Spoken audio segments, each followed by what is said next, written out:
Hello friends, आज के हम वीडियो में डिस्क्राइब करेंगे difference between crystalline and amorphous solid.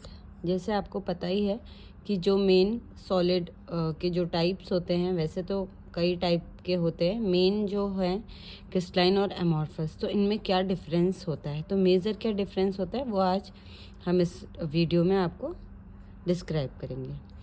तो क्रिस्टलाइन सॉलिड और एमॉर्फस सॉलिड, सबसे पहला जो डिफरेंस है इसमें, जो क्रिस्टलाइन सॉलिड होते हैं इनमें जो पार्टिकल्स का अरेंजमेंट होता है वो रेगुलर फॉर्म में होता है। जैसे कि आप यहाँ पे देख सकते हैं, जो पार्टिकल्स हैं वो एक रेगुलर फॉर्म में अरेंज्ड है, एक ज्योमेट्रिक फॉर्म में अरेंज्ड हैं। और जो एमॉर्फस पार्ट होते हैं जिन उनके पार्टिकल्स वो इरेगुलर फॉर्म में अरेंज होते हैं। ठीक है, तो पहला है आपका रेगुलर अरेंजमेंट और ये है इरेगुलर अरेंजमेंट एमॉर्फस में।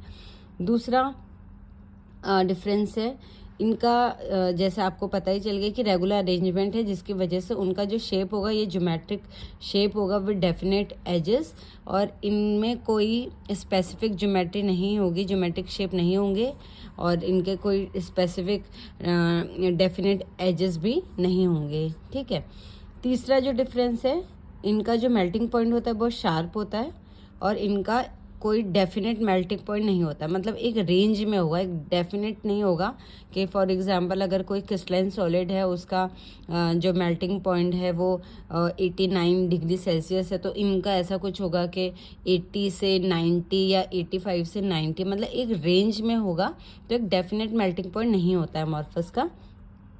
फिर बात करते हैं हाँ, जैसे कि मैंने आपको बताया, क्योंकि ये रेगुलर शेप में अरेंज्ड होते हैं इनके मॉलिक्यूल्स, जिसकी वजह से इनका जो थर्मोडायनेमिक एनर्जी होती है वो लोअर होती है। इसका मतलब क्या है कि अगर हम इसे हीट प्रोवाइड कर रहे हैं, एनर्जी प्रोवाइड कर रहे हैं in the form of heating, ठीक है, तो वो एकदम से अनस्टेबल नहीं होगा, मतलब स्टेबल रहेंगे। मतलब ऐसा नहीं होगा कि वो अपना जो शेप है वो चेंज कर दे, या वो अपना जो फिजिकल जो उनकी प्रॉपर्टी है उसको चेंज कर दे।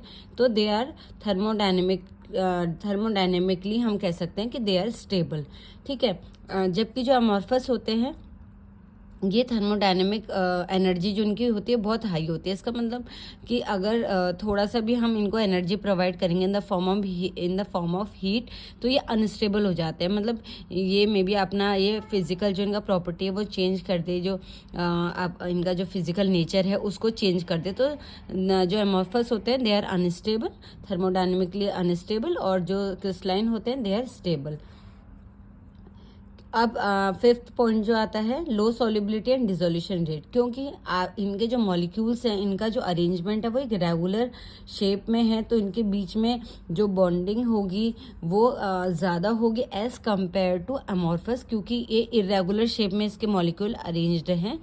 तो उन मॉलिक्यूल्स को ब्रेक डाउन करने के लिए, क्योंकि आपको पता ही है कि सॉल्युबिलिटी मतलब जो सॉल्यूड है वो अपने मॉलिक्यूल्स में ब्रेक डाउन होगा और सॉल्वेंट में आपका इंटरेक्ट करेगा, तो ही वो सॉल्युबलाइज होगा। और अगर वो मॉलिक्यूल्स आपस में ही बाउंडेड फॉर्म में रहेंगे और सॉल्वेंट के मॉलिक्यूल्स से रिएक्ट करके मतलब नहीं सॉल्युबलाइज होंगे, तो उनकी सॉल्युबिलिटी क्या होती है, लो होती है, और डिसोल्यूशन रेट भी आपका कम होगा। ठीक है, क्रिस्टलाइन के केस में। और एमॉर्फस के केस में ये चीज़ बिल्कुल अपोजिट है, क्योंकि इनके मॉलिक्यूल्स को ब्रेक डाउन करना, इसके मॉलिक्यूल्स के बीच में जो बॉन्ड है उसको ब्रेक डाउन करना हमारे लिए ज़्यादा ईजियर है। तो इनकी ये जल्दी से आपके सॉल्वेंट मॉलिक्यूल से इंटरेक्ट करके वो सॉल्युबलाइज हो जाते हैं जल्दी, तो इनकी सॉल्युबिलिटी अच्छी होती है और इनका डिसोल्यूशन रेट भी अच्छा होता है। लास्ट है इनके एग्जाम्पल, तो एग्जाम्पल में डायमंड है, मेटल्स हैं, ठीक है, और जो एमॉर्फस है इसके एग्जाम्पल में ग्लास है, glass, gel, plastic. So they are amorphous solid और they are crystalline solid. I hope आपको ये वीडियो समझ में आया होगा। Thank you.